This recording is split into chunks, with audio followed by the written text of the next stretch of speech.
Ladies and gentlemen, welcome back to channel where forgotten vehicles get more stage time than politicians' promises. Today we're talking about a machine that looks like it escaped from a 1960s sci-fi paperback and then parked illegally in Nebraska, the 1969 Fascination car. This is not a concept sketch, not a fiberglass fantasy, but a real, running automobile that existed, drove, and confused people in parking lots long before confusing people became a business model. Before we dive in, do the civilized thing, subscribe to the channel. It's free, it's painless, and unlike owning a Fascination, it doesn't require explaining yourself to the neighbors.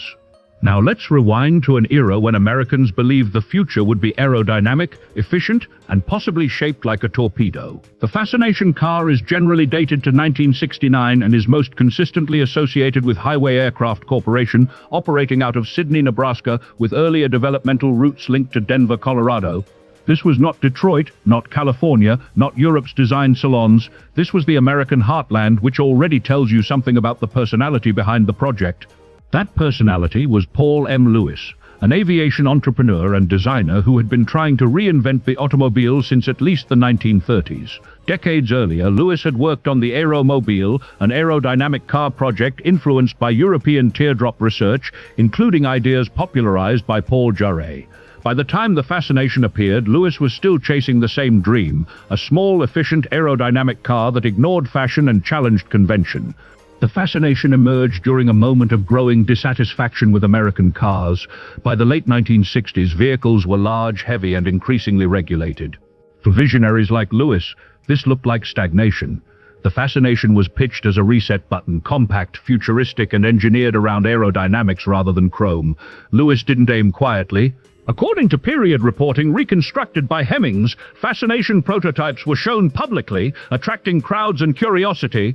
The idea was to generate attention first, then sell dealership franchises, and finally move into production. History shows us this strategy works great for headlines and terribly for balance sheets. Production reality was harsh.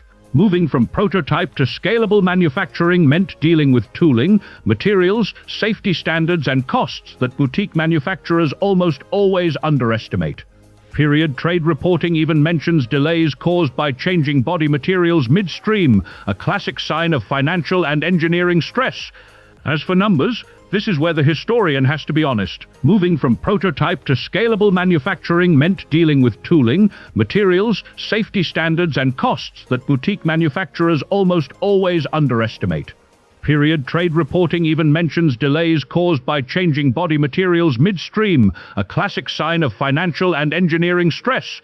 As for numbers, this is where the historian has to be honest. Lane Motor Museum documents 5 Fascination cars built between 1969 and 1974, stating that all survive today, with 4 in private hands.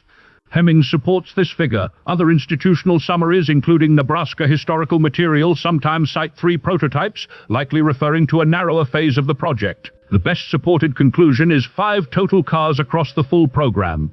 In short, the Fascination was real, rare, and never close to mass production. From the outside, the Fascination often gets mislabeled as a 3-wheeler.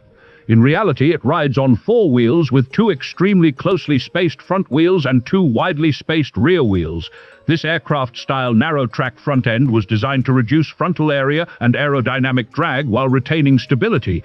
Structurally, the car used a tubular frame with reported prototype weight around 1,800 pounds, about 816 kilograms. Period sources suggested that a production version would have weighed closer to 2,000 pounds, or roughly 907 kilograms. Body construction is unusually well documented and unusually messy. Early Fascinations reportedly used metal body panels, possibly produced by the Egging Company in Nebraska. Later references cite a switch to fiberglass, and a 1973 Automotive News report quoted by Hemmings states that production was delayed due to a planned move to Uniroyal's Royal X Composite, a tough laminated plastic material. Depending on the stage and source, all 3 materials are mentioned, which tells you how fluid the project remained.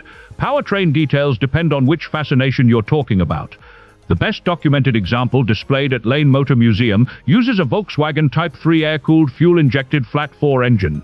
Displacement is 1,493 cubic centimeters, producing 65 horsepower, paired with a 3-speed automatic transmission. The engine is rear-mounted, reinforcing the car's unconventional proportions. Lane also lists a claimed top speed of 130 miles per hour, which should be treated as a published figure rather than independently verified test data. Later Fascinations reportedly experimented with Renault 4-cylinder engines and even a GM V6, but publicly accessible sources do not provide detailed specifications for those variants. One technical experiment deserves special mention. Lewis, staying true to his aviation roots, briefly tested a rear propeller-driven configuration. According to museum interpretation, a demonstration accident ended that idea permanently, and the propeller setup was removed in favor of conventional automotive power. Somewhere in Nebraska, that must have been a memorable afternoon.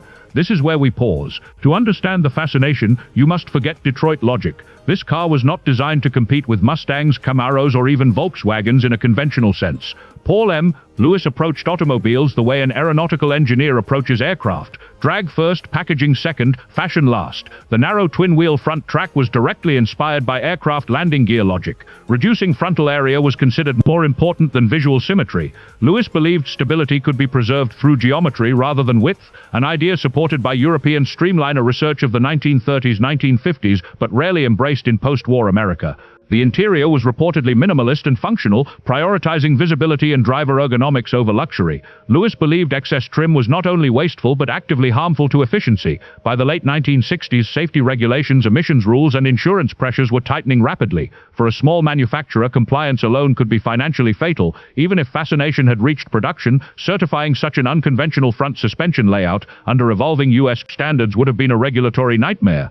Contemporary reporting suggested an intended production price of approximately $3,500, $4,000 USD around 1969 to inflation. This corresponds to roughly $30,000 USD 2024 value, $28,000, $33,000 US bonds. This placed the Fascination squarely against mainstream mid-size cars of its era, ambitious pricing for a radically unconventional, unproven product. Because only a handful exist and most remain in private collections or museums, public auction data is extremely limited. The most frequently cited sale occurred in the early 2010s, when a Fascination prototype reportedly changed hands privately for a 6-figure sum, commonly quoted in collector circles as $120,000 meal and $50,000 USD. However, no major auction house, RM Sotheby's, Bonhams, Macomb, has publicly catalogued a Fascination sale to date.